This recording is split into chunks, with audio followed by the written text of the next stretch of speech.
Sufism, or tasawwuf, according to its adherents, is the inner mystical dimension of Islam. Practitioners of Sufism, referred to as Sufis, often belong to different turuq or orders, congregations formed around a grand master referred to as a mullah who maintains a direct chain of teachers back to the Prophet Muhammad. These orders meet for spiritual sessions in meeting places known as zawiyas, khanqahs, or tekkah. Sufis strive for ihsan as detailed in a hadith. Ihsan is to worship Allah as if you see him. If you can't see him, surely he sees you, Jalaluddin Rumi stated. The Sufi is hanging on to Muhammad, like Abu Bakr. Sufis regard Prophet Muhammad as the al-Insane al-Kamil, which is a concept that describes Muhammad as the primary perfect man who exemplifies the morality of God. Sufis regard Prophet Muhammad as their leader and prime spiritual guide. Sufis also consider themselves to be the true proponents of this pure, original form of Islam. All Sufi orders trace many of their original precepts from the Islamic prophet Muhammad through his cousin and son-in-law Ali ibn Abi Talib, with the notable exception of the Sunni Naqshbandi order, who claim to trace their origins through the first Sunni caliph, Abu Bakr. Sufi orders are largely Sunni and follow one of the four schools of Sunni Islam and maintain a Sunni Aqidah or creed. Over the years, various Sufi orders have been influenced by and adopted into various Shiite movements, especially Ismailism, which led to the Safaviya order's conversion to Shiite Islam and the spread of Twelver Shi'ism throughout Persia. Sufi orders include Bar al-Uriya, Badawiya, Bektashi, Bahariya, Chishti, Khalwati, Mevlevi, Naqshbandi, Nimatullahi, OVC, Qadiriya, Bautshashir, Qadiriya, Kalandariya, Rifari, Sawari Qadiri, Shadiliya, Surawardiya, and many others. Classical Sufi scholars have defined Sufism as a science whose objective is the reparation of the heart and turning it away from all else but God. Alternatively, in the words of the Daqawi Sufi teacher Ahmad ibn Ajiba, a science through which one can know how to travel into the presence of the divine, purify one's inner self from filth, and beautify it with a variety of praiseworthy traits. Traditional Sufis, such as Bayazid Bastami, Jalaluddin Rumi, Haji Bektashvili, Junaid Baghdadi, and Al-Ghazali, define Sufism as purely based upon the tenets of Islam and the teachings of Muhammad. Some scholars, however, have proposed a variety of diverse theories pertaining to the nature of Sufism, such as Sufism being influenced by Neoplatonism or as an Aryan historical reaction against Semite cultural influence. Sayyid Hossein Nasser states that the preceding theories are false according to the point of view of Sufism. According to William Chittick, in a broad sense, Sufism can be described as the interiorization and intensification of Islamic faith and practice. Muslims and mainstream scholars of Islam define Sufism as simply the name for the inner or esoteric dimension of Islam, which is supported and complemented by outward or exoteric practices of Islam, such as Islamic law. Orthodox views also maintain that Sufism is unique to Islam. In contrast, author Idris Shah states Sufi philosophy is universal in nature, its roots predating the rise of Islam and Christianity. Some neo-Sufis in Western countries allow non-Muslims to receive instructions on following the Sufi path. Some Muslim opponents of Sufism also consider it outside the sphere of Islam. Classical Sufis were characterized by their asceticism, especially the attachment to dhikr, the practice of repeating the names of God, often performed after prayers. Sufism gained adherents among a number of Muslims as a reaction against the worldliness of the early Umayyad Caliphate. Sufis have spanned several continents and cultures over a millennium, originally expressing their beliefs in Arabic, before spreading into Persian, Turkish, and Urdu among dozens of other languages. Terminology. Tasawwuf versus Sufism. Historically, Muslims have used the word tasawwuf to identify the practice of Sufis. According to traditional Sufis, tasawwuf is an aspect of Islam similar to Islamic law. Tasawwuf is considered by these people as inseparable from Islam and an integral part of Islamic belief and practice. According to Karl Ernst, the term Sufism came into being, not by Islamic texts or Sufis themselves but by British Orientalists who wanted to create an artificial divide between what they found attractive in Islamic civilization and the negative stereotypes that were present in Britain about Islam. These British Orientalists, therefore, fabricated a divide that was previously non-existent. The term Sufism has, however, persisted especially in the Western world ever since. Etymology. Sufi. Two origins of the word Sufi have been suggested. Commonly, the lexical root of the word is traced to Safa, which in Arabic means purity. Another origin is Suf, wool, in Arabic, referring to the simple cloaks the early Muslim ascetics wore. The two were combined by the Sufi al-Rudabari, who said, "The Sufi is the one who wears wool on top of purity." Scholars generally agree that Suf, or wool, is probably the root word of Sufi. Others have suggested that the word comes from the term Mahl, as Sufa, who were a group of impoverished companions of Muhammad who held regular gatherings of dhikr. These men and women who sat at al-Masjid al-Nabawi are considered by some to be the first Sufis in existence. Abd al-Karim ibn Hawazin Qushayri and Ibn Khaldun both rejected all possibilities other than Suf on linguistic grounds. As an Islamic discipline, Sufism is a mystical ascetic aspect of Islam. It is not a sect, rather it is considered as the part of Islamic teaching that deals with the purification of the inner self.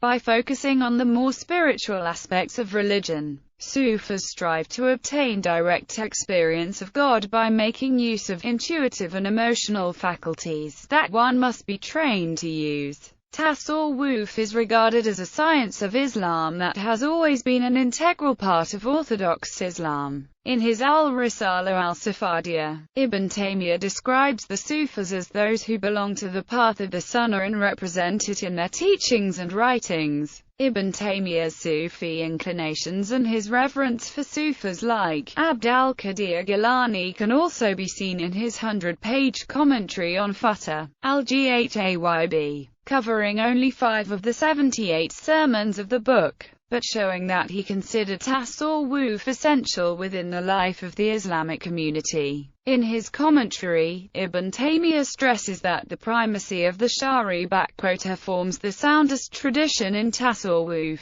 And to argue this point he lists over a dozen early masters, as well as more contemporary sheikhs like his fellow Hanbalis, Al-Ansari al-Harawi and Abd al-Qadir, and the latter's own sheikh, Hamid al-Dabbas. The upright among the followers of the path, like the majority of the early sheikhs such as Fudail ibn Iyad, Ibrahim ibn Adam, Mar Ruf al-Karki, al-Sari al-Sakati, al-Junayd ibn Muhammad, and others of the early teachers, as well as Sheikh Abd al-Qadir, Sheikh Hamad, Sheikh Abu al-Bayan and others of the later masters, do not permit the followers of the Sufi path to depart from the divinely legislated command and prohibition. Imam Ghazali narrates in Al-Munki min al-Dalal, "The vicissitudes of life, family affairs and financial constraints engulfed my life and deprived me of the congenial solitude. The heavy odds confronted me and provided me with few moments for my pursuits. This state of affairs lasted for 10 years, but wherever I had some spare and congenial moments I resorted to my intrinsic proclivity. During these turbulent years, numerous astonishing and indescribable secrets of life were unveiled to me. I was convinced that the group of Allah is the only truthful group who follow the right path, display best conduct and surpass all sages in their wisdom and insight. They derive all their overt or covert behavior from the illumining guidance of the Holy Prophet, the only guidance worth quest and pursuit. Aims and objectives. While all Muslims believe that they are on the pathway to Allah and hope to become close to Allah in paradise, after death and after the final judgment, Sufis also believe that it is possible to draw closer to Allah and to more fully embrace the divine presence in this life. The chief aim of all Sufis is to seek the pleasing of Allah by working to restore within themselves the primordial state of fitra, described in the Quran. In this state nothing wonders defies Allah, and all is undertaken with the single motivation of love of Allah. To Sufis, the outer law consists of rules pertaining to worship, transactions, marriage, judicial rulings, and criminal law, what is often referred to, broadly, as Qanun. The inner law of Sufism consists of rules about repentance from sin, the purging of contemptible qualities and evil traits of character, and adornment with virtues and good character. Teachings to the Sufi, it is the transmission of divine light from the teacher's heart to the heart of the student, rather than worldly knowledge, that allows the adept to progress. They further believe that the teacher should attempt to inerrantly follow the divine law. According to Mujan Mamen, one of the most important doctrines of Sufism is the concept of the perfect man. This doctrine states that there will always exist upon the earth a qutb, a man who is the perfect channel of grace from Allah to man and in a state of wilaya. The concept of the Sufi qutb is similar to that of the Shia Imam. However, this belief puts Sufism in direct conflict with Shi'ism, since both the qutb and the Imam fulfill the role of the purveyor of spiritual guidance and of Allah's grace to mankind. The vow of obedience to the Sheikh or qutb which is taken by Sufis is considered incompatible with devotion to the Imam. As a further example, the prospective adherent of the Mevlevi order would have been ordered to serve in the kitchens of the hospice for the poor for 1001 days prior to